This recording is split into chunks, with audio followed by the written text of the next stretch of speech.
Call to order and roll call. Roll call, please, Mr. Cole. Certainly. Member Danley.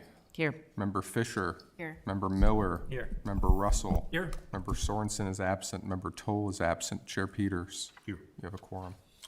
Yeah, welcome to the October 19th, 2022 regular meeting of the Lake Bluff Joint Plan Commission and Zoning Board of Appeals. So, on agenda item number 2, we allow for 15 minutes for any member of the public to address any issue that they'd like to address that's not on the agenda. Looking out at the group, I don't believe there's anybody here that wants to approach us on that issue. There is someone asking to speak there on Zoom. So as a reminder for everyone, we simulcast, if you would, all of our meetings on Zoom. Anyone can join by phone or by on their computer. And so there's instructions on the Boach website on how to participate remotely, as Mr. Matt Winnick would like to do. Matt, if you can unmute yourself, we can hear you. Hello, good evening. This is Matt Winnick. Can you hear me? We can hear you. Hey, Glenn. Thank you for the time. Just wanted to go ahead and join in. We received a letter for the notification of the public hearing at 456 Sunrise Avenue to a property that we own at 713 East Prospect Avenue. And so on behalf of my wife, Sarah, and I, we're just excited to go ahead and hear more on what Todd and Susan are up to. And I have no doubt that the plans that they're proposing will be adequate and will be great additions to them and their family and their property. Outside of that, that's all I wanted to mention, Glenn. All right. Thank you, Matt. Thank you, guys. Agenda item number 3, consideration of the June 15, 2022 PCZBA regular meeting minutes. Yeah, so just a note here, you're seeing the June minutes a bit late due to an oversight. Again, we're still in the clear here, but we apologize for the oversight. No, not a problem, Mr. Cole. We probably should have caught that ourselves in July or August. But any proposed revisions or other changes to the minutes? Hearing none, is there a motion? Motion To approve? to approve. Is there a second? Second. All in favor? Aye. Aye. All right, motion carries. Agenda item number 4, consideration of the September 21, 2022 PCZBA special meeting minutes. Again, any proposed revisions or other changes from any of the commissioners? Hearing none, is there a motion? So moved. A motion to approve, is there a second? Second. All in favor? Aye. And I will abstain as I was not in attendance. Thank you. Motion carries. At this point in the meeting, we would like to swear in anyone who wishes to address the commission. Please stand up, raise your right hand. Do you solemnly swear to tell the truth, the whole truth, and nothing but the truth, so help me God? Thank you. Please be seated. All right. Agenda item number 6, public hearing, text amendment, fence sites in residential districts. Mr. Cole, would you provide an overview, please?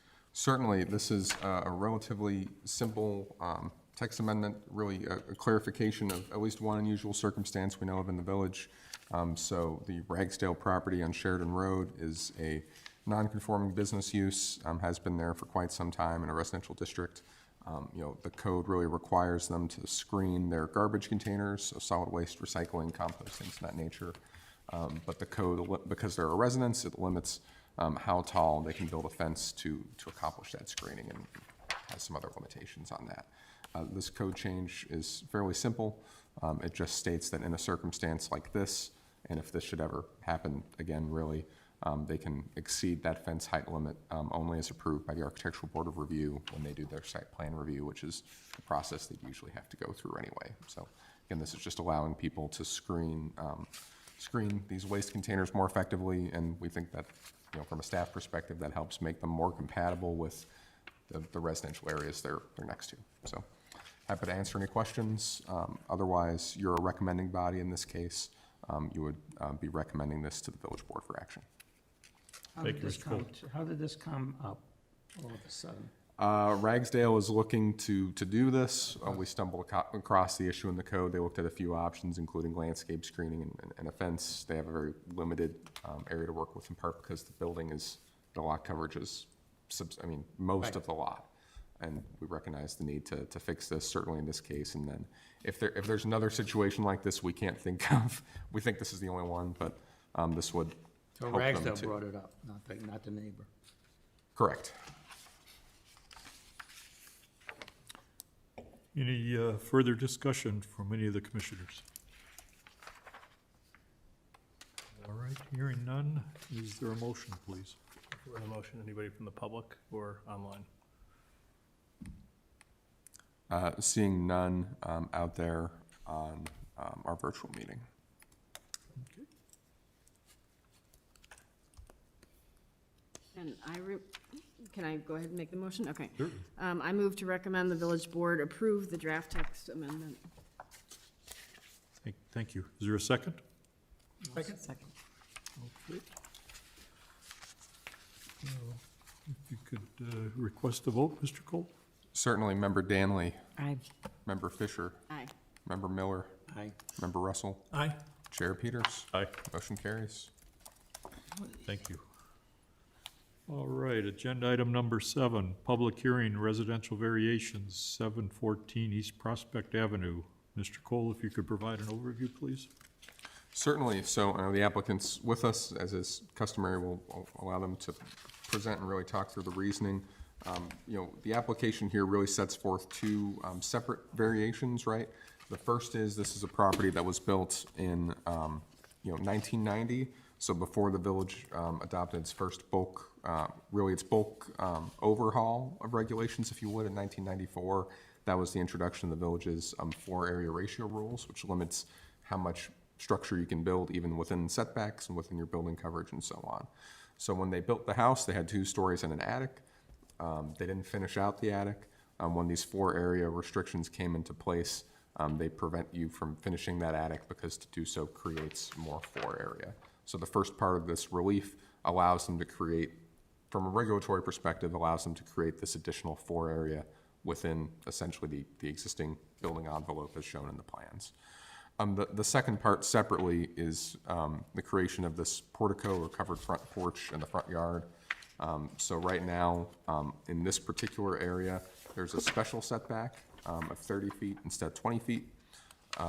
That 30 feet essentially comes up right to the front line of the building. There's really no wiggle room there. And so to build this open front porch as shown in the plans, they would need to intrude on that setback. That special setback, as it talks about in the memorandum, was based on the setback of the surrounding properties. They all happen to be set back a little further from the street, so it's trying to keep that consistent street line. In their application, among other things, the applicant says this is necessary to resolve some water issues. As a procedural note here, so we do have 2 absences on the PCZBA today. You're a deciding body in this case, so it doesn't go to the village board. You're choosing to grant the approval directly in the form of this approval order, but to do so, you need 4 affirmative votes. So just 3 to 2 won't do it. You need 4 yeses on this item and the next item on our agenda. Aside from that, happy to answer any questions. Thank you, Mr. Cole. Any questions before the petitioners? All right. Mr. Douglas?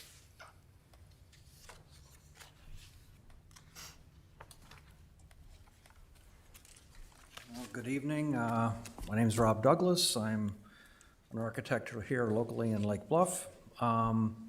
And I'm working with the Hartungs with their house. Yeah, thank you for bringing that up. Their house on East Prospect. And here's the existing conditions of what the building looks like currently. It's very much in the, I would say, Williamsburg style or character of the building. Since the owners have been there, they've been enhancing the building inside and out, adding shutters to it, bringing some detail that the house was rather minimal or utilitarian-like, so I think the owners are improving upon the house and would like to continue with some further improvements, and that's why we're here tonight. I guess if we can move to the next slide, or, because I don't have control of this, so, well, the Plata survey, basically, it's sitting right up against the front yard setback, as Mr. Cole had mentioned. And because of the pre-existing conditions when this house was built, it does have a slight encroachment along the west property line on the building setback on that side. But for the most part, the house fits pretty well into the property. We could just move forward if we could, please. Yeah, that's where the red there is where the nonconformance currently exists, pre-existing nonconformance.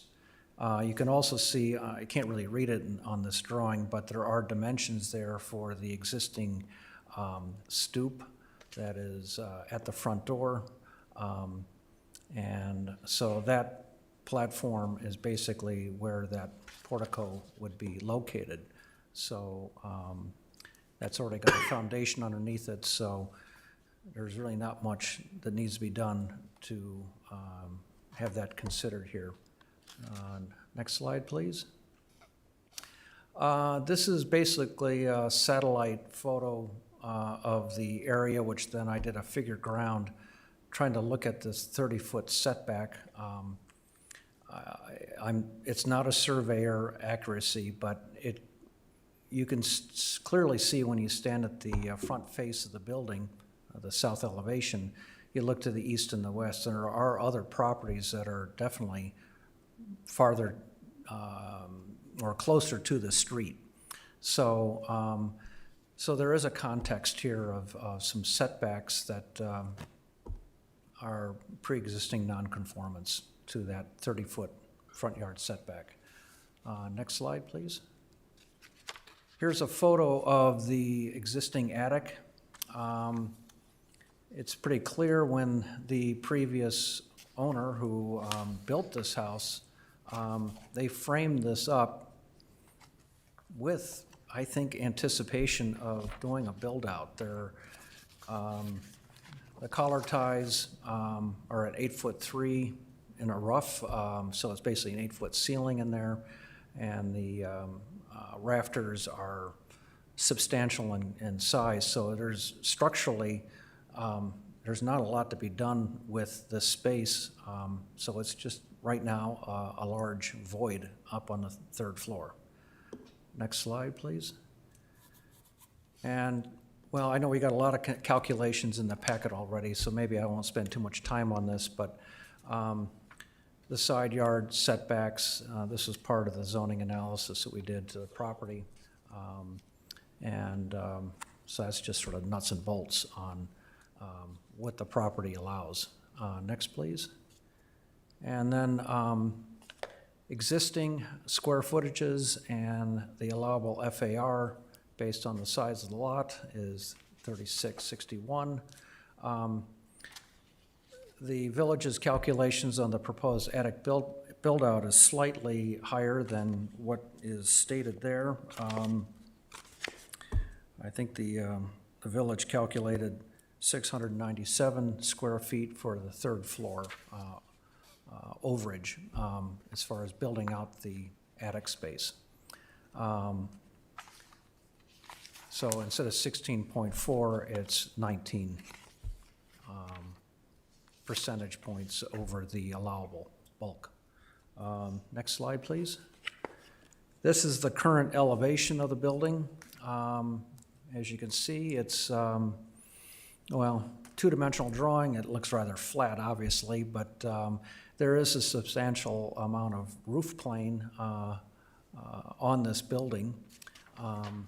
So if we go to the next slide, that's where we would introduce 3 dormers on the roof, which helps really break that plane up and it really starts to help kind of break the building down. And of course, adding a portico onto the front on top of the existing stoop, this further begins to scale down the front of the building from an 18-foot vertical wall by having this portico element.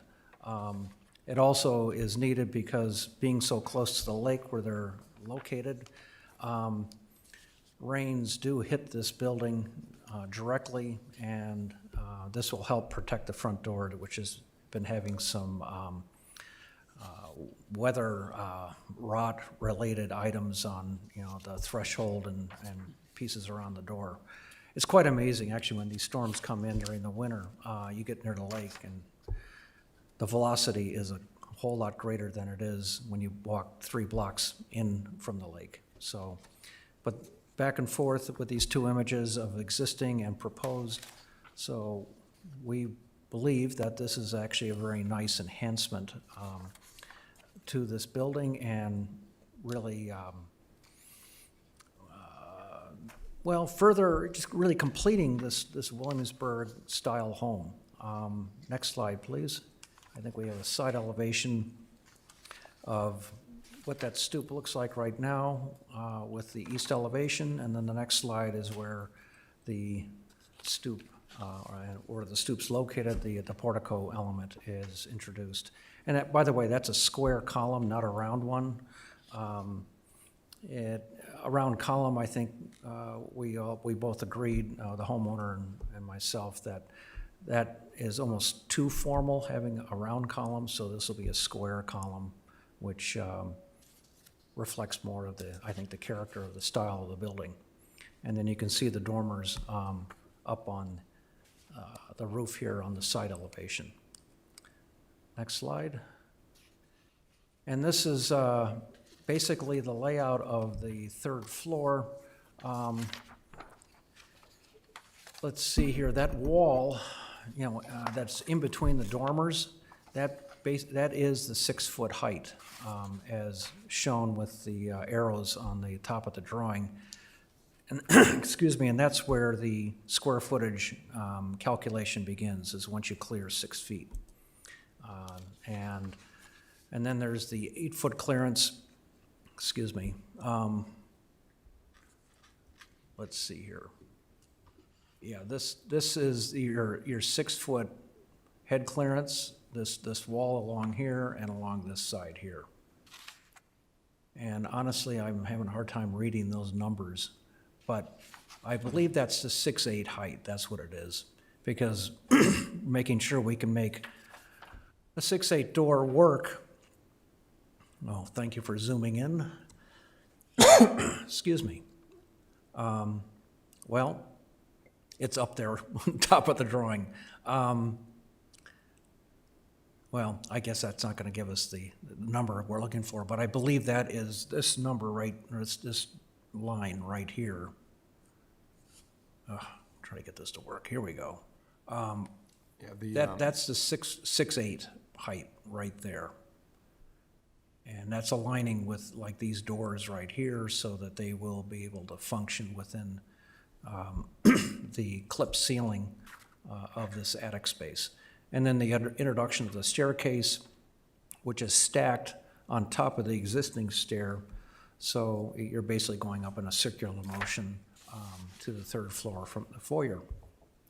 I'm not sure what I have following this slide. Then it's basically staff reports. But the main thing here is that we're trying to do an enhancement of a building that really is asking for some more detail. And, as I say Williamsburg, I think of Williamsburg when I see this building. When you see the buildings, if you've ever been there in Virginia, the hierarchy of the whole area is quite fascinating, and that the formal buildings are all in brick, but then the residential, the homes are all wood framed, and so this, we believe, is a nice enhancement to this building that is asking for a little more finesse brought to it. And I guess I'm here to answer any questions, or if Galena would like to add any thoughts. Well, maybe if you could, Mr. Douglas, just go through the standards for variation, just to make the record, if you could. Okay. Thank you.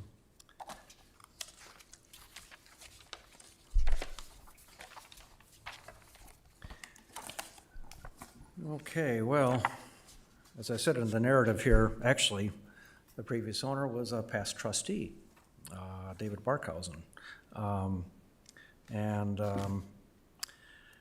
We basically described, everything here through that narrative as far as the 18-foot vertical wall at the front of the facade. But coming to the standards, hardship and difficulty, we are seeking relief in the hardship due to the pre-existing conditions of the property, and also the fact that this house was built before the current bulk calculations were introduced into Lake Bluff as they exist today. The pre-existing third floor space has existed since the house was built in 1990. To utilize this space, a staircase must be installed. Currently, right now, it's a pull-down ladder, therefore it doesn't get counted. But as soon as you introduce a staircase, making it accessible, then it comes into the calculation of the total square footage of the house. And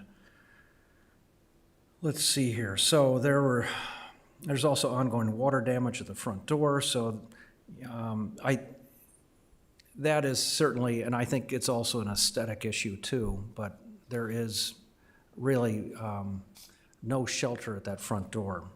So these are items that are certainly the portico is an ongoing maintenance problem for them.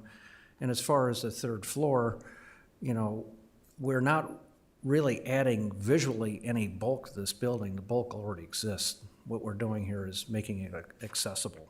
So I certainly creates difficulties when you have a space that you can't access.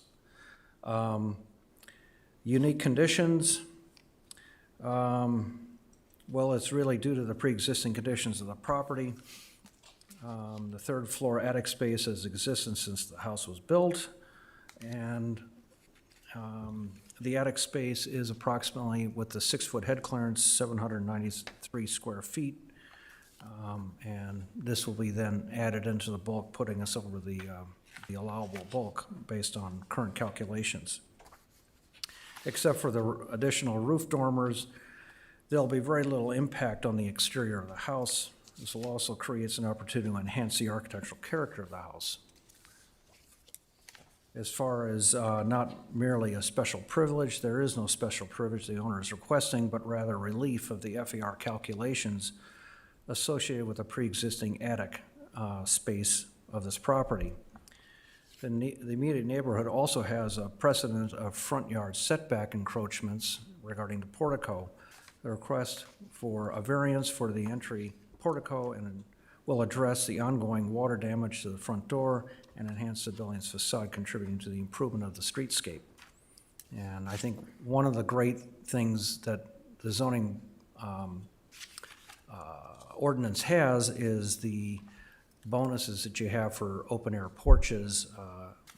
And it's really, the whole intent behind that is to help break down vertical walls of buildings and keep them at a scale of what we believe Lake Bluff is in sort of a cottage-like community. So this application here, we believe, really achieves that goal. Code purposes, well, it's really to do with the FAR variance that we're requesting because this house was built prior to that calculation being in the zoning ordinance. Public and health and safety, there's really no adverse impact on light, air, not to traffic, and will not endanger public safety or diminish property values. If anything, we'd like to think that it actually enhanced property values in the immediate neighborhood. So that's a quick summary of those standards. Good. Thank you, Mr. Douglas. Mr. Russell? Just a couple of quick questions, Mr. Douglas, though, just to confirm that the dimension is 4'3" from the face of the existing home to the outside face of the proposed columns? That dimension actually is the dimension of the stoop that exists on, so the stoop is what that dimension reflects. The columns will actually probably sit back, a couple inches from that. Okay, so no more than, and they're only a foot square? I believe the column themselves are 10-inch by 10-inch. Okay. That's all I have. Okay. All right. Ms. Fisher? I don't have any questions. I think it makes sense to go up into the attic space. And the existing portico or the existing porch makes sense also. The columns are not intrusive to me anyway. Thank you. Ms. Danley? Really don't have any issue other than it's so interesting that the special setbacks about, our town that has so many different setbacks from 20 feet versus 30 feet on that side of the street and the carriage route that we have on Prospect and sort of conflicts that we endure. I found it interesting that not all of them are at 30 feet. When you showed that chart, I thought was very helpful. It's interesting with the attic space. I mean, a lot of us that tried way back, we weren't allowed to do that because we were already at bulk. I think now when we're talking about what if we had said this is a generational space or this is one that we want to use for family to visit, would we think differently if you presented it that way versus an attic, office space and for the home? So, I mean, we're at an interesting time when we're really sort of reevaluating that. But, I have no issue for that. Just to be clear, I think the bulk, again, already exists, and I think it's a lovely, what they're doing to the home already has been just lovely, and it's nice to see how sensitive you are in the architectural component. Thank you, Ms. Danley. Mr. Miller? I have no complaints. I think you're doing a very nice job. I think you're making use of this space. I have a question going forward, not with this property. So say this property was coming to us now to be built, and they wanted to build up an attic that would exceed the FAR. That would have to be a variance, obviously. What does everybody feel about that? We've talked about this in the past in this committee, whether we allow for big attics to be built out above FAR. And this may come to us before long, and they'll use this as examples possibly, and maybe some of the houses on other streets. I don't know if this is the time to talk about it, or maybe sometime in the near future we can bring this up. But, yeah, I recall too, Elliot, that there was a home at the corner of Washington and Birch, I believe, where the issue of all this area under the sloping roofs, and I think there was some consensus then that we should consider modifying the regulations to accommodate additional floor area under the sloping roofs, and I'm generally in favor of it, as long as there's proper controls. I like that there's 3 smaller dormers, and I would not be in favor of just a sheer 3rd story. I would not be in favor of a huge shed dormer that goes all the way across, but what's being proposed here, I think, would fall into the category of what I would favor. In the future. And I also just want to comment that I know over the years, some of the properties down by the lake, when someone has proposed to build anything into the setback, we have had residents from time to time come and express some concern because of the impacting views to the lake, and that needs to be considered very carefully. But I think in this particular case, we already have a home in this block where the whole house sits out beyond a setback. And a 30-foot setback on a 100-foot right-of-way, I think, is the most unique and restrictive setback. It's very unique in our entire village. And what they're proposing, if it was an enclosed portico, I would object to it, but because it's open, I don't have any objections. Yeah, and the other thing was when we, I'm sorry, is on a ravine. when they have that extra property line going down to the base of the ravine, the amount of FAR allowed is way higher than the actual property, other than the ravine, and that was never, that went to committee and died on the previous administration. Anyway, I have no objections. Actually, just real quickly, a thought on that ravine. Lake Forest addresses ravines differently than Lake Bluff, where I think it's only 50% of that ravine is allowed to be used for bulk calculations versus 100% here. So, there's a precedent there, and I guess you could look at how that has been managed over the years with Lake Forest. So, just a thought. I think in the future, we should address that again. Yeah, I guess, Mr. Douglas, I take a little different view on the proposal.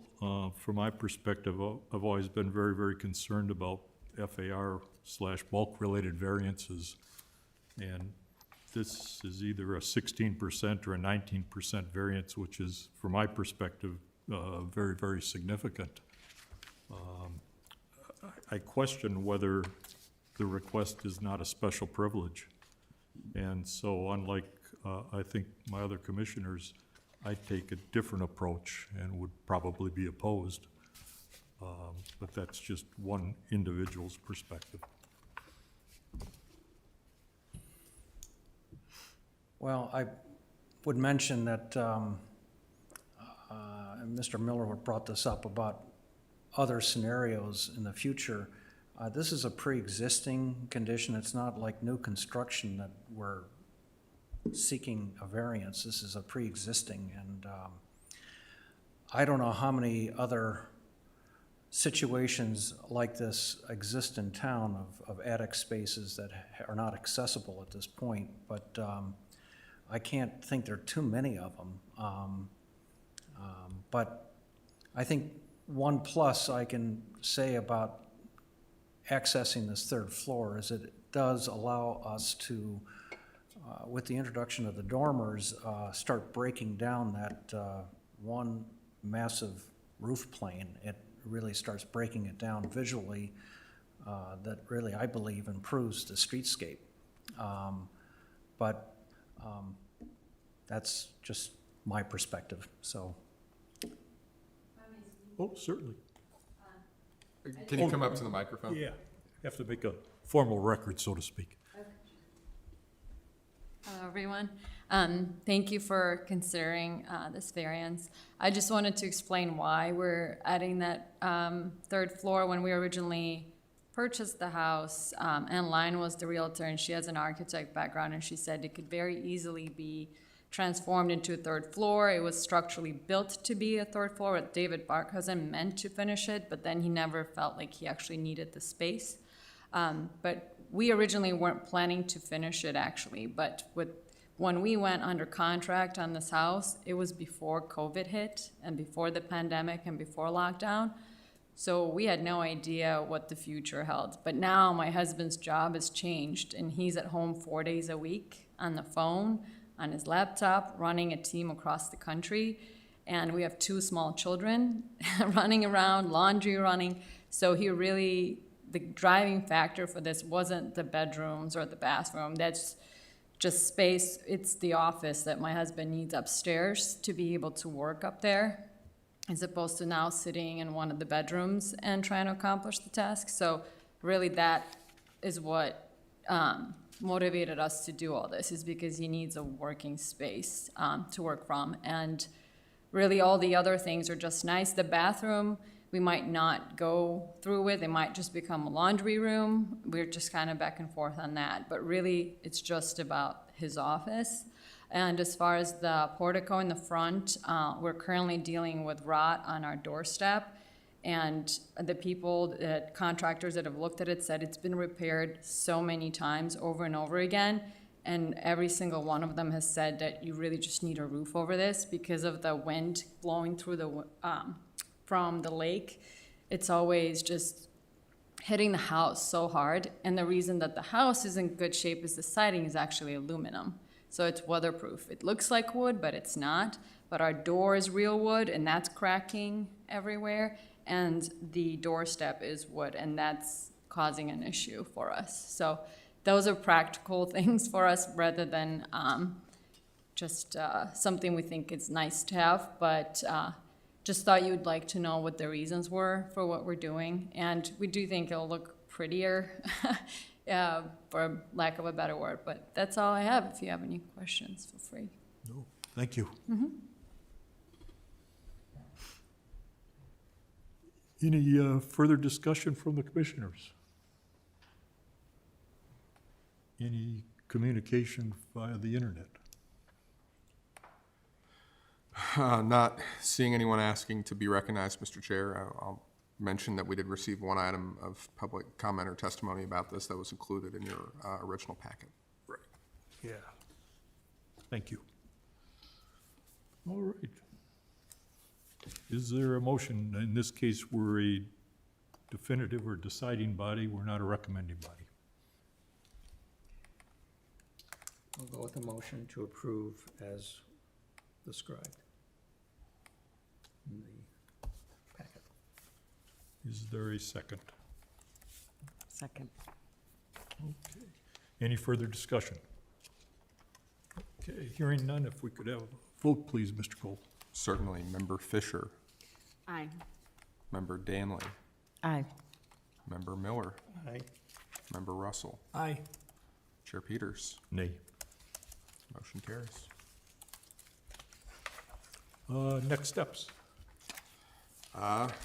So this, again, is the final action on this, so you can prepare and file for a building permit. We'll have something to sign for you before you, either here in the near future or before you draw that permit, whichever comes first. So that's it. Thank you. Good luck. All right. Agenda item, number 8. Yeah, public hearing text amendment 456 Sunrise Avenue. Mr. Cole, if you could give us an Excuse me, overview. the petitioners here? I've got some people participating online, at least one of whom is associated with the petition, yes. And that's a typo on the agenda, I apologize for that. It's residential variations for this property, like it says in the body. Whoopsie daisy, got the address right. And I'm, Mr. Porter, I know you're present, I'm not sure if you have anyone else present, but if anyone's here to present on your behalf on this item, if you can raise your hand, we appreciate that. So this agenda item in short, I'll note at the start, some items of public comment in your packet. An additional one was received last night. It was printed for you at the dais as well. In short, this property is a somewhat unusually situated property there at the intersection of Sunrise Avenue and Park Place. It's received relief a couple times in the past relating to its setback off of Park Place. So in 1977, there was some looking at the property that resulted in a setback relief that was included in your packet in 1999. This property received a setback variation to allow construction of a pool under different pool regulations at that time in the location where the applicant now proposes to put a hot tub. So this is, procedurally, when you take something out, you put something in, let's assume it was the same thing, you need a variation. In this case, a little bit of nuance. Because a hot tub's above ground, the code treats it as an accessory structure instead of as a pool. So there's still, again, nuances here, but essentially it's a setback variation. Is it in ground, though? The structure itself is above ground. It's not dug into the ground, but as you'll see in the photos, there's like a retaining wall. And so the whole thing is technically above grade, but it's below the elevation of the street. I didn't understand that, okay. Yeah, it's hard to really key into unless you put your eyes on it. But basically there's if you look on the exterior photos after the application, and I'll put this up on the screen, that might even be easier.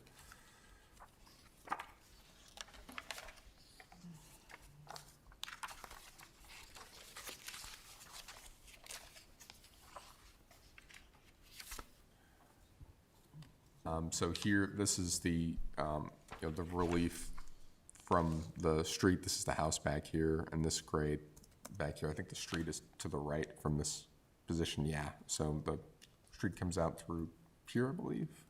Or no, I'm turned around, it's, I believe, to the left. But again, here's this wall that will effectively, again, defer to the applicants, but that reduces, the top of this wall is closer to the elevation of the sidewalk, and then on the other side of that wall, you have a relatively steep drop to where they're proposing to put in what is, again, technically this above-ground hot tub or spa, if that makes sense. So with that all said, again, this is essentially a setback variation. You are, again, because of the size of this relief, you are this body has final action in this case. And again, you need to provide, you need 4 affirmative votes to grant the relief in this case. So even though there's only 5 of you present today, you can't just do 3 votes, you need 4 affirmative votes. So happy to answer any questions. And actually, before I continue, I know Member Russell sent a few questions over this afternoon that we researched that I'll show here for your, whoa, that's not what I intended to do. Show here for information as well. So this is the subject, turned around here actually, forgive me. That's it. This is the subject property here on the corner. I believe this is Mr. Krause's property here. So this property is actually technically built into this. The 2 questions we received were, one, what's the setback of this property? It's actually built slightly into the village's right-of-way, the order of a couple feet. We have a survey showing that. And then the Park Place right-of-way is 100 feet wide in this location. I believe historically this owes to the presence of the tabernacle in this location, or around this location, back during the camp meeting days of the village. And so the thrust of my second question, Mr. Cole, it actually appears by sight that all 5 residences on that block, their building walls are actually closer to the right-of-way line than what, every one of them is non-conforming. And closer to the right-of-way line than the proposed spa. I can say that for sure about this property here, the Krause property. We went looking in files for definitive surveys here to the south, and we were short on information to show that. I suspect that's probably right, but Yeah, it certainly can't say for appears certain. visually that it is, that all the original structures are so old on that street that everything is non-conforming, and all the structures are forward of where they would be if they were constructed new. So anyway, that answers my question. Thank you. I'm happy to answer any other questions, or we have an applicant willing to speak. Yes, we should swear in the applicant, swear in the petitioner. Yeah, just one question. So there's construction going on right now there? So have they started doing the project, or I was confused by it being under construction? Yeah, they start, I think, so 2 parts. One, they started doing parts of the project, so this is part of a larger project that most of it doesn't need zoning relief. Okay. So they removed this existing pool. They're creating like Demo this part and wetland stuff. type of space. I'm not precisely sure, I wasn't involved in, at what point did they realize they needed the variation for this hot tub? Got it. I don't know if surprise is the right word or not. The applicant might be able to explain better than me, but the work that's going on there is permissible under the code. So Okay. it's not a caught red-handed type of situation. Got it. All right, if the petitioner could state their name for the record, then we'll swear you in, and we'll have you proceed with your presentation. Todd Porter. Yeah, Mr. Porter, if you could raise your right hand, do you solemnly swear to tell the truth, the whole truth, and nothing but the truth, so help me God? I do. Thank you. Please, oh, There's, I think, another potential speaker, Keith Gravick, who's the designer and constructor. We might want to swear him in too. yeah, Keith, if you could state your name, please, and we'll swear you in. Keith Garback. Okay. Do you solemnly swear to tell the truth, the whole truth, and nothing but the truth, so help me God? I do. Thank you. Please identify, If we can pause for one moment, I'll give both of you the ability to turn on your camera to show your face, but that's going to make you leave the meeting and immediately rejoin. So this will take just a moment.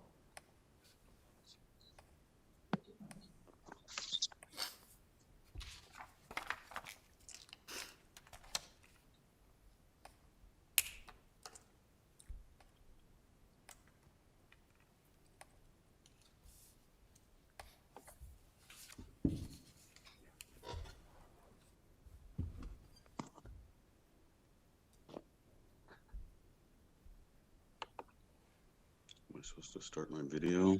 Yes.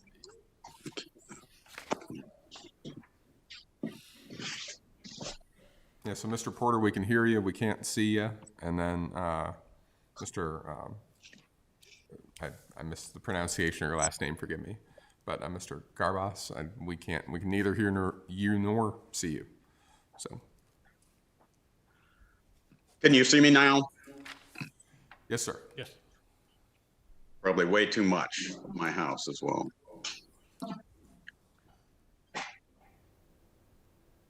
I'm gonna text Keith, or I guess I can start and tell you a little bit about the project before Keith gives us the more specific details. But as Glenn mentioned, this is resolving issues that were created by the pool, and as Glenn pointed out, so it was an in-ground pool, but it was also below. It started below grade and went further below grade, I guess, and it turned out to be kind of a poor design in that all the pumps and the furnace were way back inside the house, creating long distances for piping the pumps and the heated water, and such that over the 15 years we've been dealing with it, we've had 3 major floods from that pool equipment, and then eventually some of the piping became corroded or broken over time, and the pool would just continually lose water, not into our house anymore, but it would just drain out into the street. So we were losing this heated chlorinated water into the environment. And so I guess maybe 3 years ago, we basically stopped using it, as it was, anytime we used it, we would lose 1,000 gallons of water. And so this is this project is replacing that larger pool or swim spa, I guess, with a pond with a natural waterfall, which serves as the filtration mechanism for the water, rather than chlorinating it. We're going to naturally be filtering it and cleaning it. And then next to that pond will be this hot tub, an 8-foot by 8-foot roughly hot tub.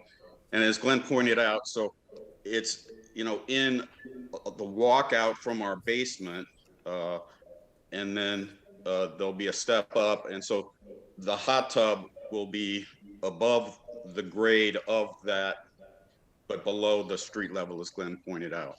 And then in addition, there'll be plantings, shrubbery, bushes, trees along that fence that will further create the appearance that the hot tub is below ground. Your question got to the point of how we got here, and frankly, it's our mistake. We both vaguely recall at the closing hearing something odd about our property line and our house, but never really grasped the entire significance of it until we came to do this project and learned that our house is basically partly in the public property. And so you know, when we were told about the 20-foot setback from the village and from Keith, but we fully did, you know, and we are 20 foot back from the sidewalk, or more like 35 feet back from the sidewalk. But of course, that 15 feet from the sidewalk to the edge of our house, you know, is not ours. So, you know, so we are, so, and it was our failure to fully understand that when we were kind of designing the project. And then, you know, when we, you know, the village got involved and they started looking at the maps and all that, we understood then that because of the positioning of the house, you know, we are not 20 feet away, or the hot tub wouldn't be positioned 20 feet away. It'd be more like 15 feet away, essentially from the edge of the house, which is the property line. And you know, if you don't grant it, you know, we still have the flexibility to move it. So in no sense are we trying to, you know, create some artificial necessity. You know, we will, you know, accommodate whatever comes through. Keith, are you?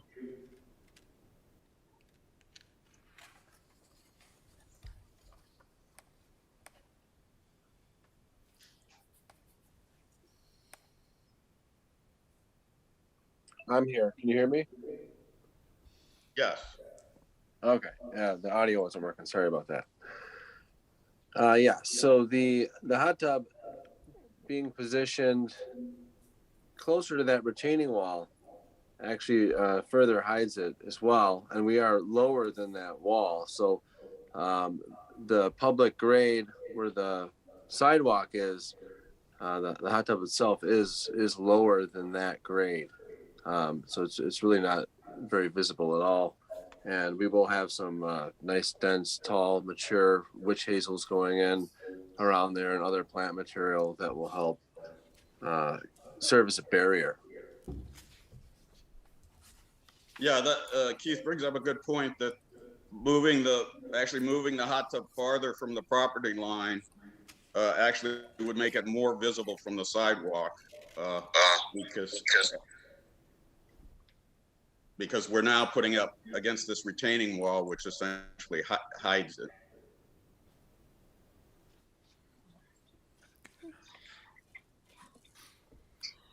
I wonder, Keith or Mr. Porter, if you could just go through the standards for variation very, very quickly, or alternatively, we can adopt and incorporate them by reference from your papers. Yeah, I can go through those. So I guess, you know, the practical difficulty or hardship is that if we do put it farther out, you know, the 20 feet out, it will then both become more visible from the street, and will also create some of these kind of engineering and building challenges that were part of the problem with the original pool, in that we'll have to run the pipes and the electrical and everything to the hot tub underneath the pond, whereas in its current placement, it's a much simpler and more direct to run the electrical out to the hot tub, and so it makes for a better design. It creates better privacy, and we think it's more consistent with the overall goal of the you know, 20-foot setback for hot tubs, which is about, I believe, you know, reducing their visibility to the street. And so this will be, you know, more protected, more hidden, given that it's below grade. Um, the unique physical condition, I guess, relates to the situation of the house, which Glenn alluded to, in that this house was put together. I understand it was two houses originally, and then they added one house to the other, but that whenever it was constructed, was apparently on the property line. I don't know if that was the property line at the time or how it happened, but that certainly is the unique challenge.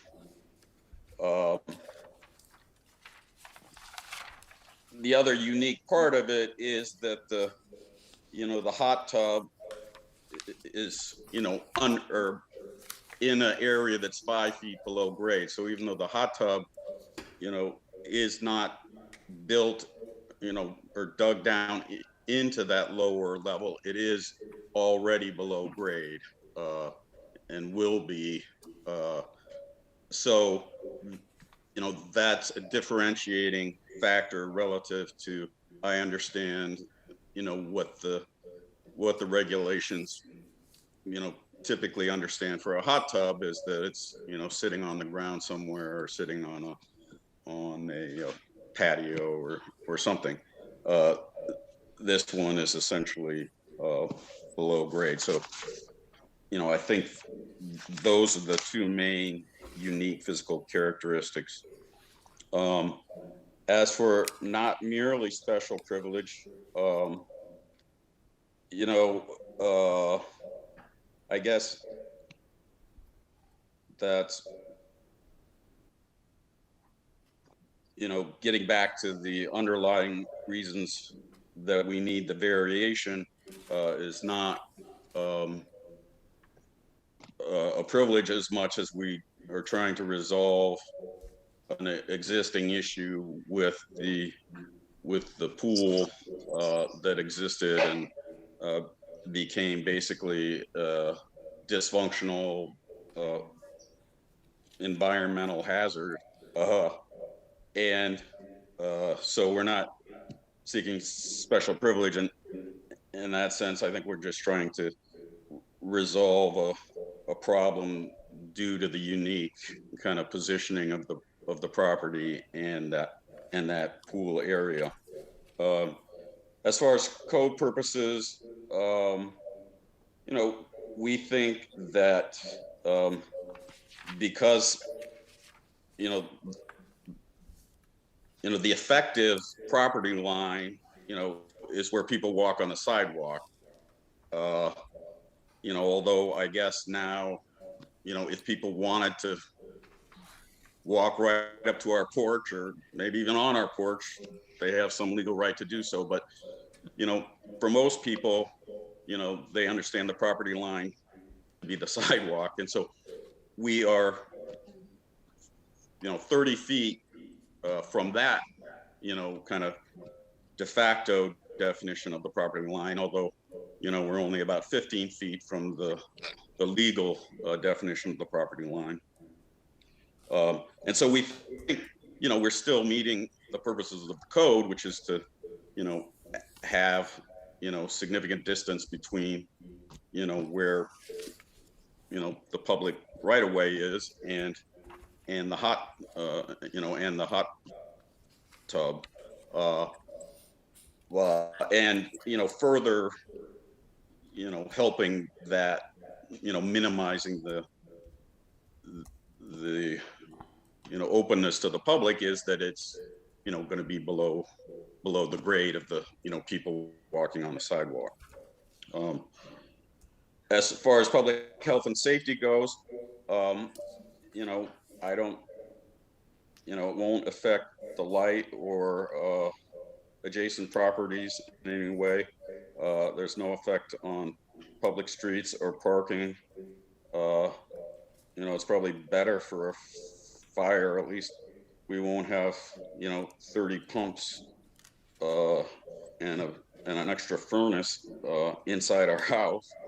And, I think it will do, it will be, I hope, an enjoyable amenity for the neighbors and the people who are walking on Park Place, because there will be, a beautiful waterfall, and, beautiful native plantings and, a, nice natural scene instead of, the pool or whatever, which nobody could really see it anyway. In fact, most people, when we tell them about the project, they say, "Oh, I never knew you had a pool," and that's because it's below grade like that. But so we think it's a benefit to the public, and we think our neighbors seem to agree with that and be supportive of the idea. Yeah, thank you, Mr. Porter. Any questions for Mr. Porter or Mr. Garbage from the commissioners? I have just one question. Mr. Porter, you or your contractor could answer. You say that the hot tub is 3 to 4 feet below grade. Just so I understand what I'm voting for, is it 3 to 4 feet below the top wall of the hot tub? Is it 3 to 4 feet below the floor of the hot tub? How deep is that hot tub? The top of the hot tub is going to be about a foot below grade.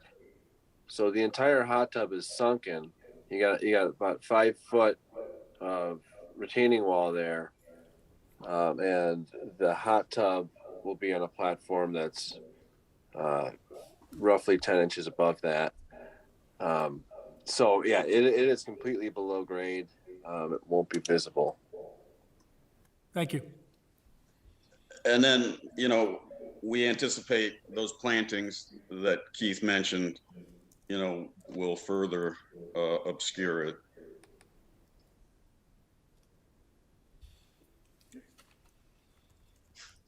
Any other commissioners?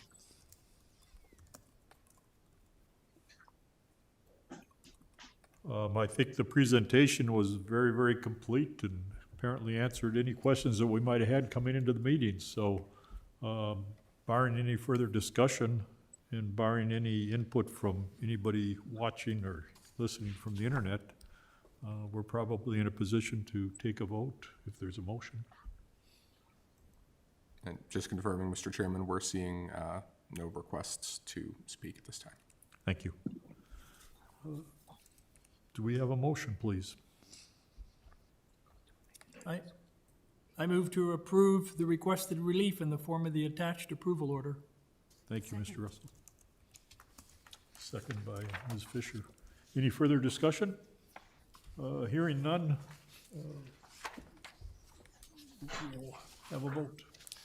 Certainly, Member Miller. Aye. Member Danley. Aye. Member Fisher. Aye. Member Russell. Aye. Chair Peters. Aye. Motion carries. Thank you. Thank you, Mr. Porter. Thank you. Thank you. So next steps, you're welcome. I believe we have a building permit application from you for this work. If not, you're welcome to submit one. I'll have some paperwork for you to sign. All right. Agenda item number 9, discussion regarding comprehensive amendments to chapters 1, 2, and 4 of the zoning regulations. Yes, I hope you all had fun reading, our 90-something page homework assignment that Mr. Schuster and I cooked up. The purpose, Ben's giving me a look that said he had a lot of fun. I can tell. So he does law and I do medicine. Exactly. And I just pretend to be both on TV from time to time. So the purpose of tonight, again, we distributed these to you a few weeks ago. I hope the memorandum has done a good job of trying to summarize what we're working to accomplish. I mean, really the goal here is that this code has been added to, taken apart, cobbled together over the course of about 40 years now. Even before that, when it was redone roughly 40 years ago. At that time, it took from pieces that were older than that. I mean, there are parts of this that would now be removed that date back to the oldest code books I have, at least here in Village Hall. So what we're really trying to do is get to a modern, streamlined code, get something that's a little easier for Mr. Schuster and myself to work with. That'll be a little easier for the next Mr. Schuster and the next Glenn Cole to work with, and all of our applicants to work with, and trying to make something that, again, kind of stands the test of time, really. We've highlighted, along the way there, we have tried to do, there's some cleanup that just makes sense, and there's a few initiatives that have been proposed by different boards at different times that we've tried to work in here as well, knowing that we were working on this rewrite and wanted to implement these in a coordinated way. So, from our friends at the Historic Preservation Commission, they've been working to, as we spoke about earlier this year, they've been working to find more ways to promote zoning, helping to preserve historic houses. And so one part of that, as shown in here, is creating a presumption that can still be rebutted, that these houses have satisfied the requirements for a variation, kind of changing the starting point for discussions on this small handful of landmark homes. And another example, the Architecture Board of Review, right before COVID, went through and really took a deep look at how it does site plan review, what it looks at in regards to new commercial properties in the village, and has rewritten and recommended adopting this new design review, and that really has some more specific standards that's really looking at, it's more aligned to their scope, right? We're looking at facades and elevations and treatments, but it's also more aligned to things like site furnishings, to bicycle and pedestrian amenities and accommodations. Again, really trying to dial in a code, much like with our PRD results, that's says more what we're trying to achieve in the village. And the last one I'll note too in that category is use interpretations. You remember we discussed this item in talking about uses in the L1 district, but really looking at trying to make it so we don't have to have a list of 500 unique uses in the code, but trying to give some more flexibility when there are uses that aren't specifically defined, and using judgment, helping be business friendly and get businesses in the village through a more efficient, expedient process. There's some other changes along the way, as I mentioned. Happy to talk through any of them. What we're really offering a chance for you to do tonight is, one, we can talk about any specific section where there's questions, and then two, we can talk about next steps. If there's not a whole lot of heartburn, if there's not a need to go through specific things, there's nothing stopping you from at least starting a public hearing process at your next meeting.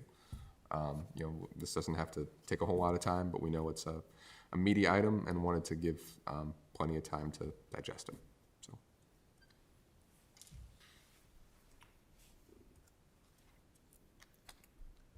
I just had a couple general questions, Mr. Cole, and I don't spend a tremendous amount of time looking at the, all the ordinances and regulations, but short-term rental, solar panels, and wind energy systems, are they all in the existing? Yes, Okay. all those regulations are in the existing code. What we've done, and every time I think of this, I actually, in my head, I hear a quote from Mr. Elliott Miller, to whom I tip my hat. But there's one very just painfully long section of our code where we've put in all these special little situations applicable to specific uses. And what we've done now is broken that out into a separate chapter. We've given each one a subheading. Now you can find them easily and know that they exist in order to know to comply with them. And I think that's Glenn talks about how hard it is for him and myself to use this code, and I will say it is, unless I remember exactly where something is. It's not as if when you go on your online version, the table of contents is very useful. So you're doing, Control F, finding words, trying to locate a section. And that's for people who are very familiar with this code.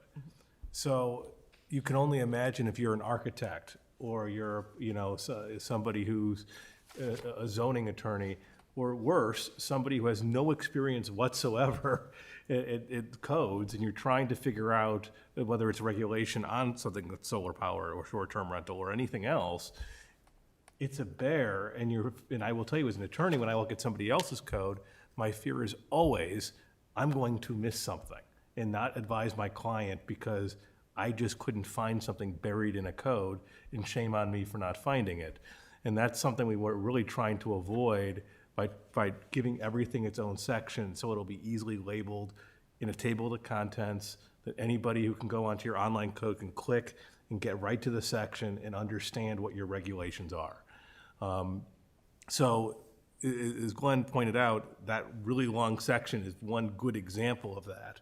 But also, you know, why right now special uses and variations are completely different places. And, you know, it's throughout trying to make this more reader-friendly was one of the primary goals. To give you an object lesson, not to belabor it, but very briefly. So let's assume you know to look in the right place. We know we're going to section 10-4-2, and you say, hey, where do we find out a topic we discussed earlier tonight, right? Where in the code does it say you have to screen your garbage? Well, we come to 10-4-2, and we talk about how many buildings can be on a lot and what we do with non-conforming lots. Here's where we have our special use process. Here's all these different specific criteria. Here's what to do about a strip club. Here's what to do about a cannabis dispensary. Here's what to do about a cellular tower. I'm just gonna scroll along without commenting. And then if you manage to read all the way down, you get to how to screen your trash. So we're trying to improve. No, my preliminary impressions were that it was a finely drafted document or set of documents, and there were really no red flags that I identified when I went through it, but it's all subject to discussion, obviously. So when you look at the comparison of new code, is this the table of contents? What I'm looking at here? Sort No. of, yes. So there's, go That's ahead. the comparison No, I know, but- of references, just so you can cross-reference where things are. Right, so if I wanted to look up sign permits and variations, I have to look for 10-2C-40. That's the 40 current the page? reference. Right, so, but the best, if you're looking at just reading this proposed code, at the beginning of each chapter, you will see a table of contents. So for example, page 23 of the ordinance will be, Put it on the screen for you too. yeah, just one example.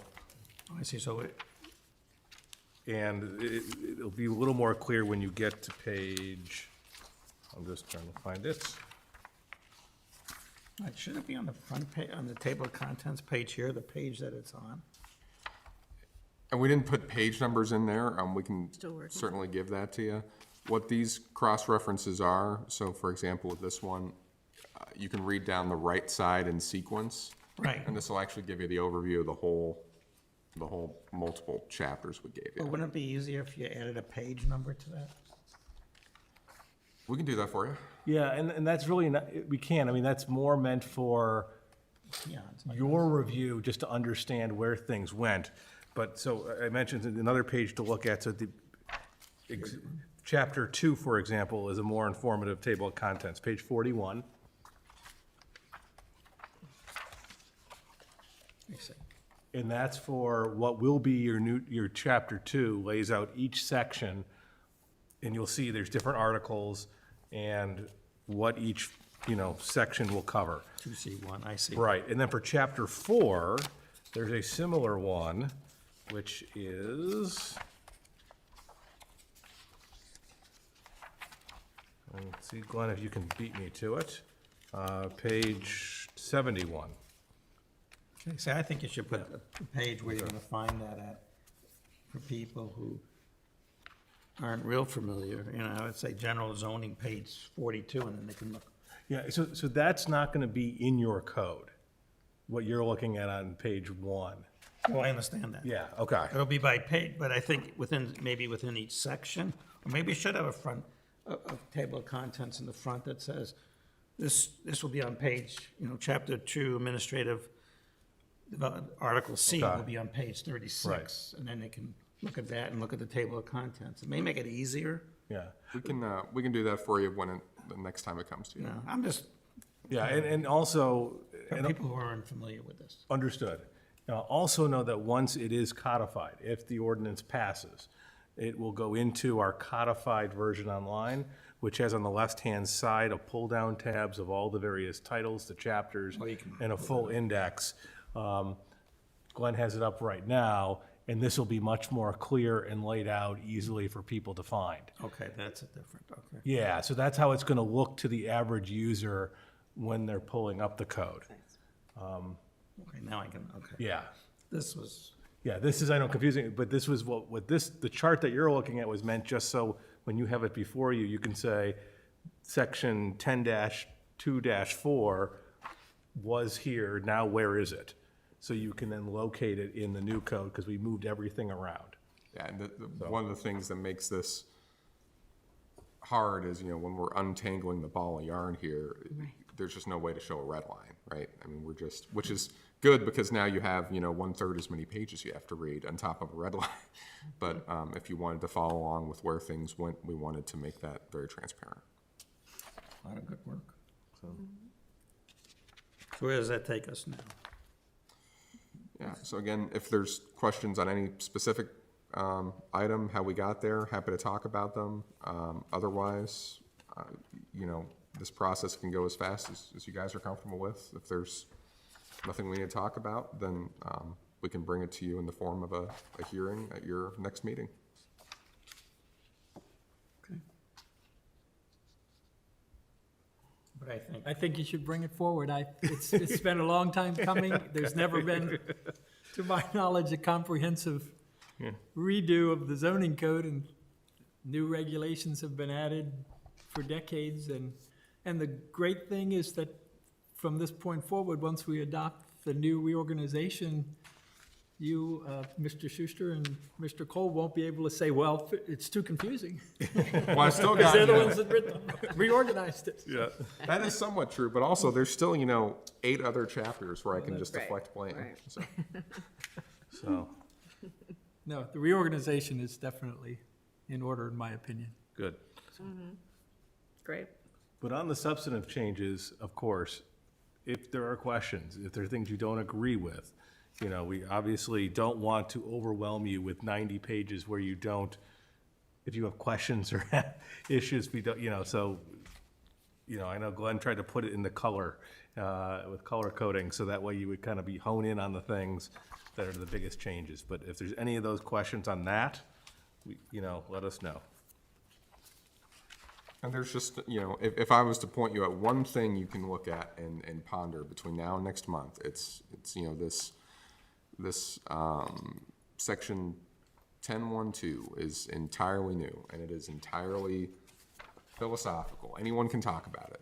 It is, what are we trying to achieve here? What are our goals through this whole zoning code? And this ties back to your comprehensive land use plan. Hopefully, you can tie every regulation in here to one or more of these. This is in some sense, we as staff tried to take a shot at, distilling down, here's all the different goals that we've heard expressed and we can see expressed in the village's other policy documents. this is all new. That's all new, yeah. That's good. And to some extent, right, it doesn't do anything directly. It doesn't change the rules for anybody, but it's good to think about.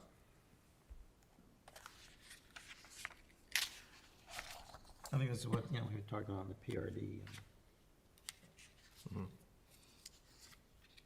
Kind of puts it all together.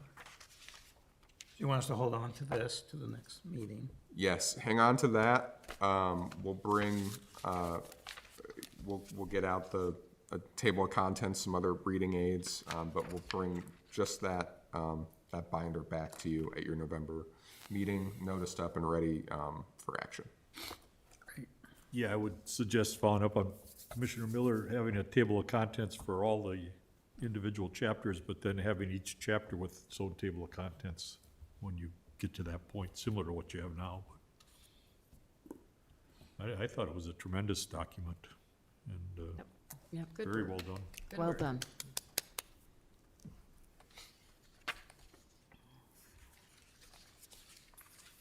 Okay, Okay. I think we have our direction.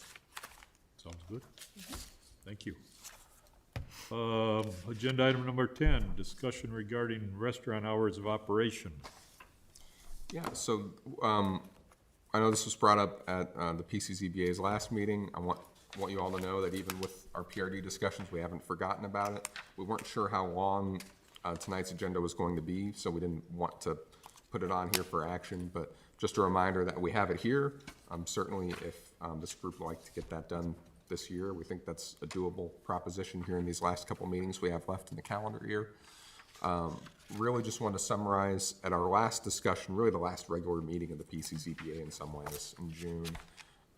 From our initial discussions, there was discussion about narrowing it in from, the whole village to just the central business district. And then there was a discussion really focusing on outdoor hours of operation. Is it 10? Is it 11? Is it 10 in some parts? Is it 11 in other parts? And we're, wanted to bring this back to you one more time and be sensitive to this before we start doing some outreach about it. Just in that there are businesses in Block 1 and Block 2 that can go later today. They can go to 11. And so depending on what your recommendation is, potentially that's a diminution or an additional restriction on what some of these folks can do. So I wanted to make sure we had, again, remind everyone we're still on this. We're not forgetting about it. Want to make sure we had consensus on these two items, what we'll tell our restaurateurs, our public about, and we can bring this back to you again at your November hearing too. And we're talking about just the CBD or CBD and? You can set it up whatever way you like. At the June meeting, what we thought we heard was that the interest was just in setting hours in the Just central business confirming that. district. Yeah. That's the one that's most key to our population. Glenn, just a question, on the ones that, like Mavry's, that have hours of operation 8 AM to midnight, do they physically use that, or is that just written somewhere? I mean, are we physically gonna be restricting some of these if we say dial it back to 10 or 11 or something like that, but they are listed here as having 8 AM to midnight? Yeah, so if you go a couple pages later in that packet, we did a survey of everyone's actual hours of operation that are posted right now. There were no conflicts at that time, at least as far as what was going on indoors. Got it. The outdoor hours of operation, typically places close up outdoors a little earlier anyway, perhaps, or so on. There may be conflicts there. Again, really hinges on 10 versus 11 o'clock versus their existing hours and what parts of town you do that, or what parts of the district. The party, the block parties, when do they have to end those? The ones in town? Yes. Give me a moment to confirm, but I believe administratively we stop at 10. That's what I thought. Yeah, I don't see any conflict. I mean, all the midnights are weekends, and we're saying they can do that on weekends. I just think the important thing is that we don't disrupt people's homes. And I really think 10 o'clock for outdoors. There will be exceptions. People break the rules, but at least we'll have a rule. And if people complain to the police, they have a guidance. So I just think it's important that we standardize what we're doing. That's my feeling with this, the whole way, the whole time. Well, and also, is there a way that, let's say that reality says that things are open later, outside and that kind of thing? I mean, is there some way that going forward, the landlords of those buildings can kind of talk to future tenants and say, you're living above a business district that has outdoor, Yeah, that I don't know. should be. I mean, I just think that setting expectations, if reality says people are gonna be outside till 11 o'clock, are we gonna be fighting that every weekend or something? Or at some point, do people start to say, okay, outdoors in the summer till 11 is logical? Oh, maybe we should do that, but I don't know. that's a just discussion. throw- I mean, yeah, these are just things throwing we it have out to. there.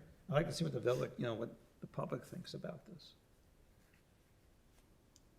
Because at a certain point, they're renting in a downtown area. So I It's don't their know. choice, though. Right, right. I don't know. We do want our brewing companies, Maverly's, Hansa, all of them, Prairie, I would think, to compete or collaborate together. And I think we need to clean this up in a way that they all have the same Right. finish time. And, it just seems like we could easily, and I think with Hansa, when they were here recently, right, we were saying it was going to be the same as the brewing company. But that's Black One. And Hansa too, right, but, and they're all just so different now. So I think it's just so fair to encourage that they stay on late as long as whatever is happening right now. It would be only fair to increase the hour on a few of them. It seems like even, which one was it? Well, Prairie right now is till 10. Hansa Coffee, we switched that, they were just till 6. But I always found it interesting that Maverly's was 11, but yet next door is the brewing is an hour later. Anyway, it's all over. It'd be Monday through Thursday till 11, Friday, Saturday till midnight, Sunday till 11. There you go. Patchwork. Done. Have there been many or any noise-related complaints, Mr. Cole?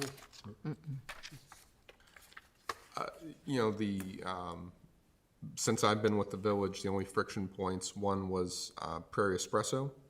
So they actually have the only privately owned outdoor dining here. And the rest of these cases, they operate on the village right away, on the village sidewalk. I mentioned that parenthetically, but there was some concerns about Prairie, and they have tenants, again, directly above and adjacent to them, residential tenants. There was a hypothetical concern expressed about the Lawrence Pub, just hypothetical because that space still hasn't been built yet. I remember at that time by a resident of the condominium behind that space. But even then, I don't think they cited, I can't recall, I don't think they cited anything that had been happening at that time. And now we've created that bigger space in front of Innovasi, which is kitty corner from Black One, so I mean, everything is so close together that I think trying to get uniformity that people can live with is better. Yes, I agree. And in full disclosure, we do get, there's one particular one of the brewery block parties and one particular band that they usually get a noise complaint or two. And that's in part, we've done more in recent years to tighten that up. Again, that's not really dining directly. That's just us tightening up how we keep our special events in line. But better to say that than to omit it.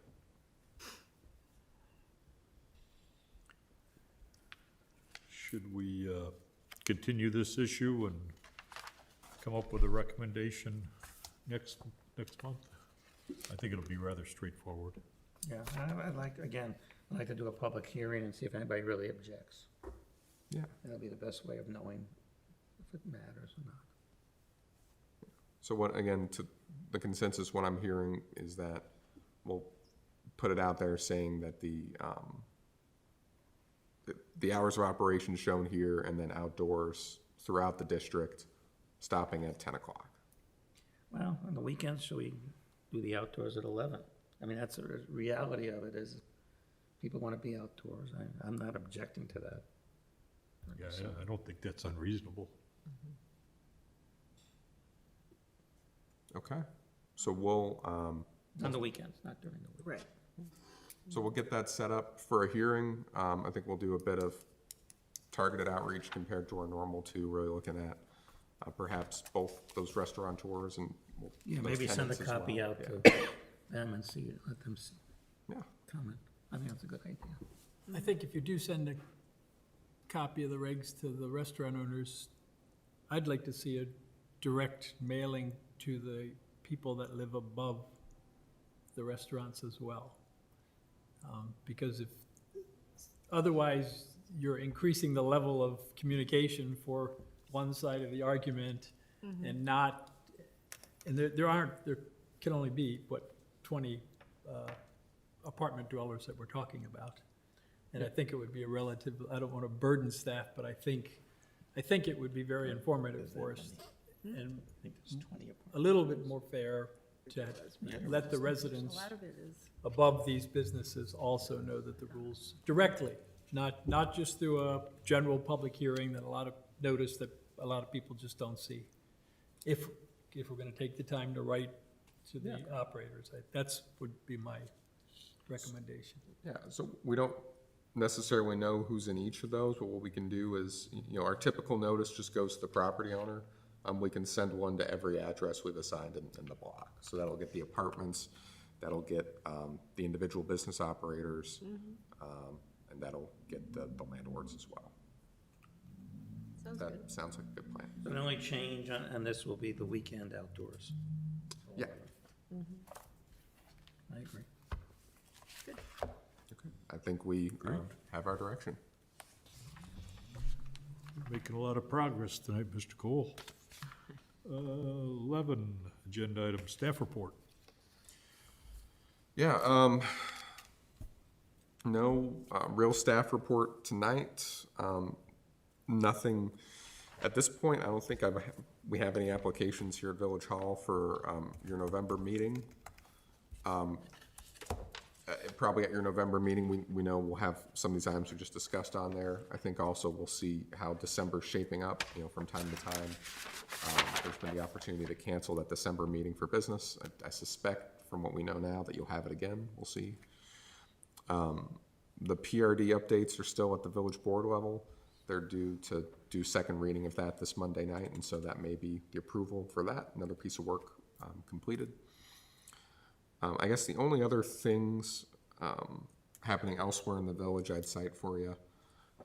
One, the Sustainability Community Enhancement Ad Hoc Group has been doing some work looking at bicycle connectivity, really focusing on kind of downtown and then east-west to the beach. They had a discussion last night about it. Really an interim discussion, but when that's a fuller recommendation, we'll share that with you as well. Really, their discussion last night was focused on, Scranton Center Prospect. Can we designate one of these as really a bike route through the residential section? Really make a corridor more suited for bicyclists to help them get to the lake, to help them get perhaps to Ravine Park, a couple of our other recreational amenities. That discussion looked a lot at bike parking in the downtown as well. And then on the staff side, the village has a budget in this year, $100,000 to start a comprehensive rewrite of the village's comprehensive plan. We're getting closer to getting a request for proposals on the street for that, trying to work towards selecting a firm to do that work. What exactly that looks like, we're still narrowing down. You might get a report at your next meeting or maybe a bit before that too. So again, the exact timeline has been a little bit in flux. You might remember we've been trying to get the PRD update done and a couple other things, but want to make some good progress on that before the village's fiscal year ends in May and get that process rolling. So I think that's about it. Great. Thank you, Mr. Cole. Agenda item number 12, Commissioners' Report. I'd like to readdress this thing with the FAR and big attics and ravine properties. I think we need to clean that up as well, or tighten it up. Again, it was preceded you, I think, where it was brought up and went to the board, and they gave it to another committee where it died. Sounds like Springfield, I do think we need to. Ravine properties are very tricky because they're allowed 100%, right, of the ravine. You get 100% of the ravine, and it is a balancing act, right? I mean, in some ways, those, what's the right pro rata to give them, I'm not sure, but I mean, compared to other properties in the village, they have special burdens, right? Right, and I think we should compare it to other communities on the North Shore. Yeah. And like Douglas said, it's 50% in Lake Forest. You're getting a very big house on a very small buildable property.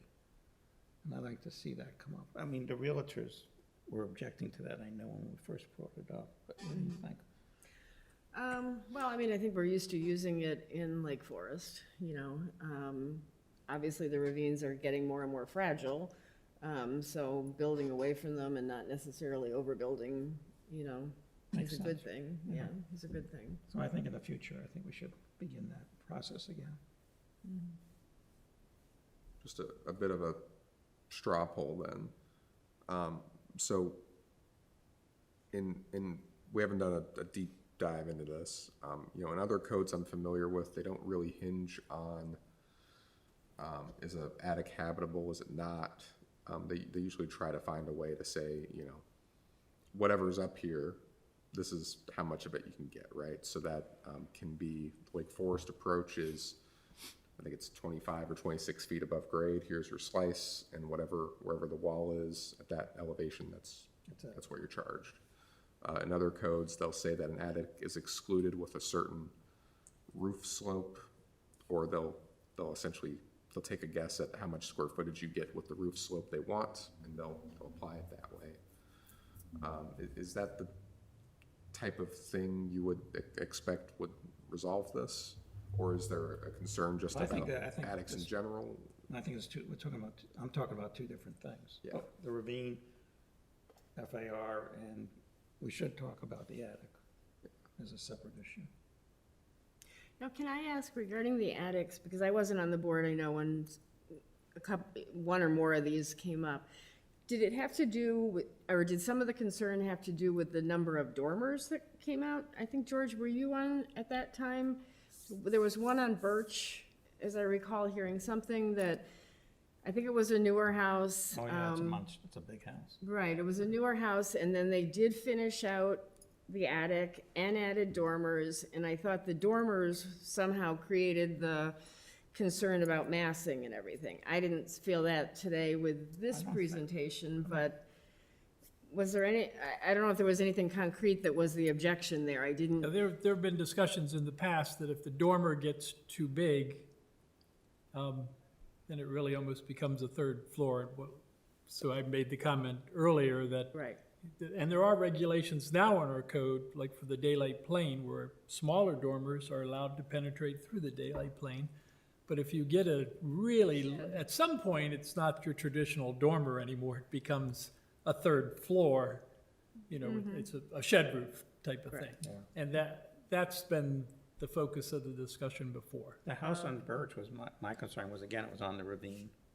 Oh, okay. And they were allowed to build a huge house, and that's why the third. And then they did the third. Okay, good to know.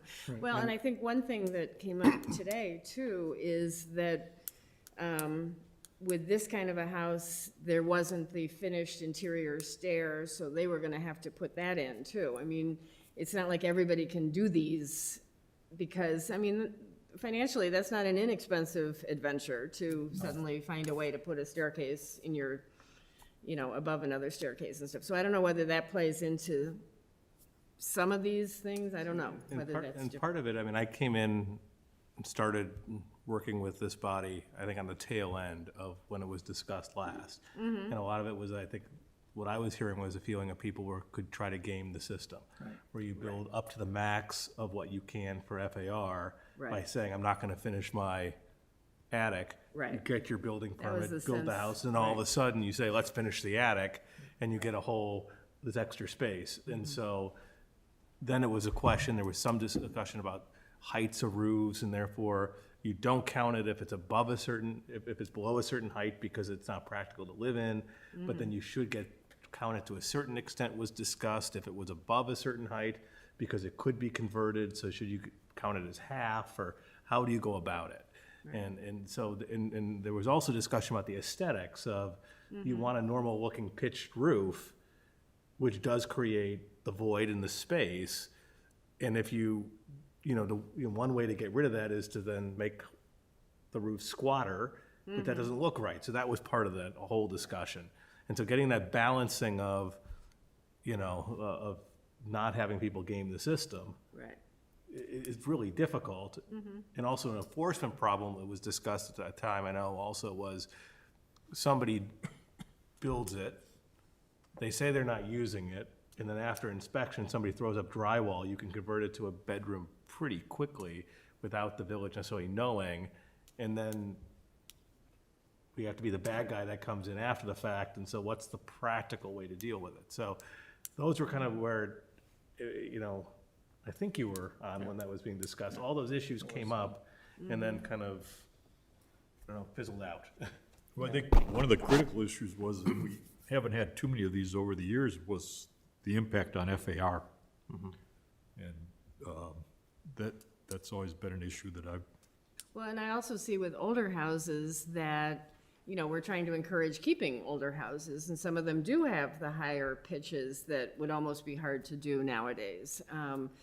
And I think that maybe is an incentive to keeping the older houses, that if somebody could finish off their third floor and make it more livable, you're not, as in today, you're not adding bulk to the actual footprint and such. So I think Yeah, I agree. that's an advantage.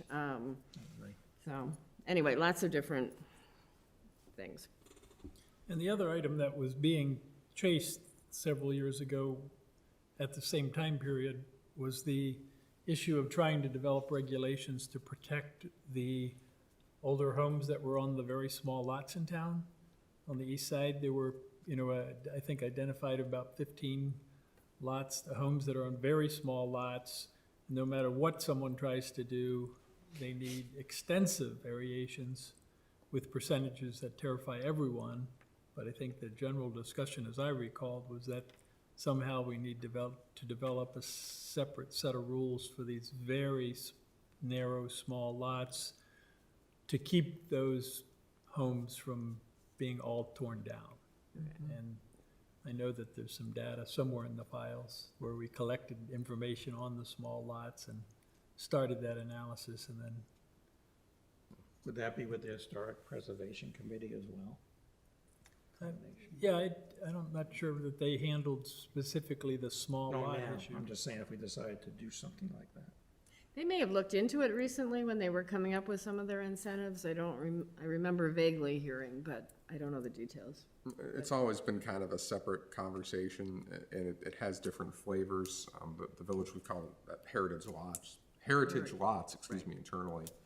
And so some of that has been, what Member Russell spoke about, which is just, I have a house on a small lot, and how do I continue to work with it? And that's, some of them are just so far out of whack, it's hard to see a way. In part, this presumption for those that choose to be landmarked helps resolve that. Another part of the question is a bit more foundational, if you would, which is just,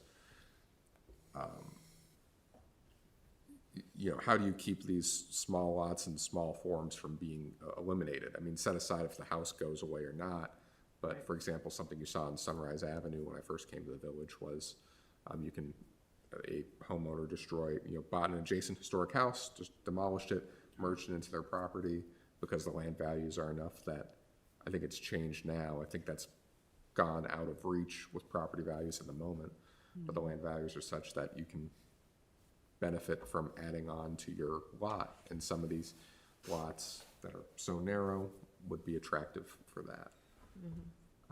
So there's a lot of layers to that one. Yeah, that's a tough one. I have a completely unrelated question to zoning. Is the village ever gonna get the state to rebuild Sheridan Road or repave Sheridan Road? I've not heard about that, at least since I've been with the village. It's getting pretty bad, going over the bridge and going toward, past town and stuff. The road's pretty chewed out. The bridge is in the viaduct bridge. The viaduct. Over The Sheridan. bridge is okay, that was redone not that long ago. But getting up to it, you gotta go over a sharp edge, going down, it's a bump. I don't know, who starts that discussion with this, that's a state, no, it's federal, right? It's US 41, sure? No. 41's It's for the, state. Sheridan Road is state. Sheridan Road's state. I'll raise that with the village engineer and see what he knows about it. It needs repair. Yeah, IDOT's been asked years ago to fix that settlement problem on the approaches to To the the bridge. Sheridan Road overpass. Yeah, it's not even That's that. just a fancy maintenance project. That's not Yeah, but when you They get, just need to get to it, but no, the road itself hasn't been resurfaced for like 20 years, so Yeah. it needs, going it's gotta be getting up on their priority list, but if the North of village Scranton starts is making pretty- noise, it can help pretty rough. scurry it along. yeah, north of Scranton gets pretty rough. I do that every day, twice a day. So if I have any influence from this committee, Any update for us on Stonebridge? No developments on Stonebridge. No demolition permit, no new purchaser, no subdivision proposals, nothing of the sort. the Zany property is still up for grabs. 30 acres or whatever it is. I believe so, yes. I think so. Ms. Fisher would actually, Member Fisher, I should say, would be more familiar with that than I would be. I think it's still available. Is any property sold? Is that what you I was said? asked if it's is in the process of I suspect it'll be broken up, not the mansion part of it, but the polo field will be broken up and Well, it's being offered in various Sections, sizes, yeah. yeah. you know, some But I developer don't know will- that it's been sold. I have not heard that. I'm sure now's not the time, but I'm sure some developer will come in and build houses there. I don't know that, yeah. And then about a half a year ago, we approved a variation for a new home right in the middle of Crabtree Farm. Did the old Blair Estate property, did the Right. building permit ever get taken out Was for the that? Keck and Keck house? Was that the one? Keck? Yeah. The old former. The former old Blair Keck. property, It was on. yeah, the house had been removed, but It was the Keck and Keck house. Yeah.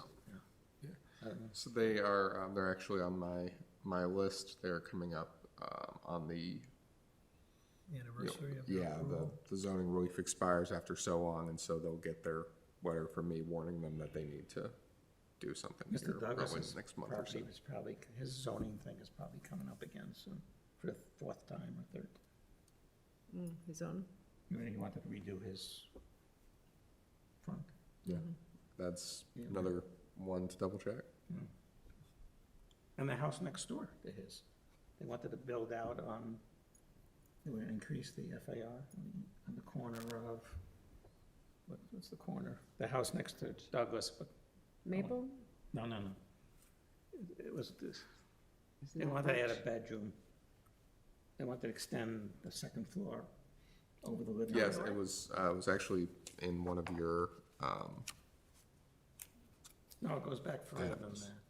that. oh, the second floor within the tall roof, right, the great room? Yeah, that was actually in one of, Oh, we've already, in the memo for your prospect item.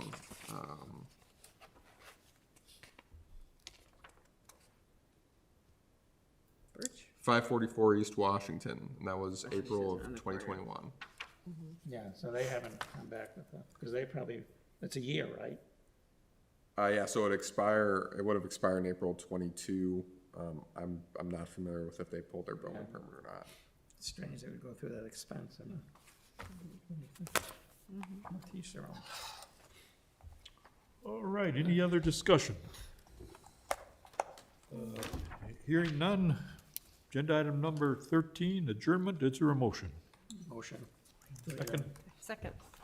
all in favor? Aye. Aye. Good meeting. Great. Went very Got a lot- smooth. I thought it was Lot done. Yeah, we'll have to tell Ann and Aaron to stay away so we can get some work done. Yeah, thank you.